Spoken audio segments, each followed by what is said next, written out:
We live in a quiet, boring suburb of the Milky Way. We are incredibly lucky that we do, because the broader universe is not a gentle place.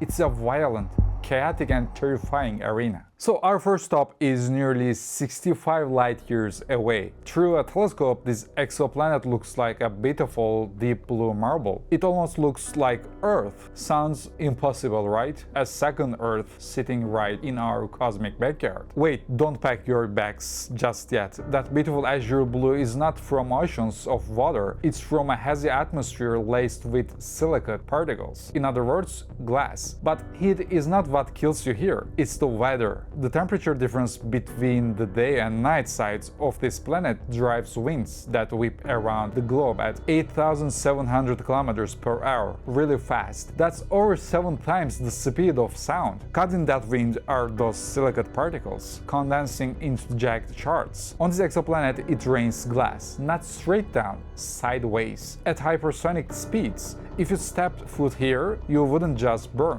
you would be shredded into atoms in milliseconds. You think sideways glass rain is bad? Now gets even crazier. Welcome to WASP 76b, an exoplanet about 640 light years away in the constellation Pisces. Like our moon is to Earth, WASP 76b is tidally locked to its star. That means its orbital period perfectly matches its rotation. One side of the planet permanently faces the fiery heat of its sun. The other side stares out into the freezing, pitch-black void of space. Eternal blistering day on one half, endless freezing night on the other. On the day side, temperatures soar beyond 2,400 degrees Celsius, that is hot enough to completely vaporize metals. Chemical signature of iron gas floating in the sky was discovered. The iron signature was only detected on the evening border of the planet where they transition into night, because the extreme temperature difference creates brutal winds that carry vaporized iron from the boiling day. Because the extreme temperature difference creates brutal winds that carry the vaporized iron from the boiling day side over to the freezing night side. As the superheated gas hits the cooler air, it rapidly condenses, and then it rains liquid iron. When a massive star dies in a supernova, it leaves behind a core. If that core is not quite heavy enough to collapse into a black hole, it becomes a neutron star. Meanwhile, a neutron star is an object with the mass of a sun crashed into a sphere roughly the size of a city. Normally, neutron stars are just incredibly dense, but sometimes during their violent birth, their magnetic fields get tangled and amplified to incomprehensible levels. They become magnetars. To understand the danger here, you need to understand magnetism on a cosmic scale. Earth's magnetic field, the thing that gives us compass directions and protects us from solar radiation, is around 1 Gauss. A strong refrigerator magnet is about 50 Gauss. A magnetar's magnetic field is 1,000 trillion Gauss. Now hold on, if a magnetar magically appeared halfway between Earth and the Moon, its magnetic field is so intensely powerful it would instantly wipe the data of every single credit card on our planet. But if you got within 600 miles of one, the magnetic force would literally overpower the electromagnetic forces holding your biology together. Your atoms, usually spherical, would be stretched out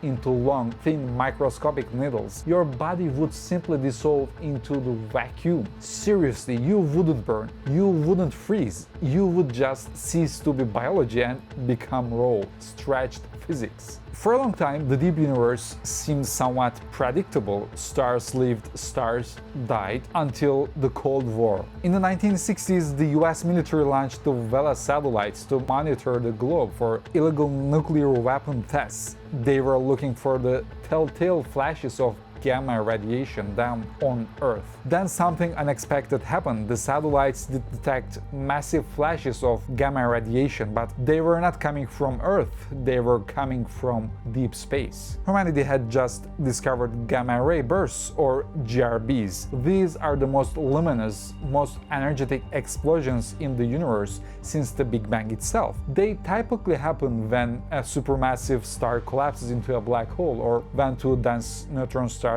crash into each other. When this happens, the explosion does not just expand outward like sphere The newly formed black hole creates a magnetic funnel, focusing on the explosion's energy into two incredibly tight, laser-like beams shooting out from the poles. If one of those beams happens to pointing directly at Earth, if a GRB went off within a few thousand light years of us, the intense beam of radiation would wash over our planet. It wouldn't blow Earth up, it's far more surgical. The radiation would instantly strip away our ozone layer, leaving the surface entirely exposed to the lethal ultraviolet radiation of our sun. The food chain collapses, the oceans sterilize, mass extinction. And that's not even the most surprising part. These colossal explosions happen somewhere in the observable universe almost every single day. We just haven't been caught in the crosshairs of nearby one yet. This quasar has a blindingly bright core of a distant galaxy sitting 12 billion light years away. This object was officially crowned the most luminous thing ever observed by humanity. It shines 500 trillion times brighter than our sun.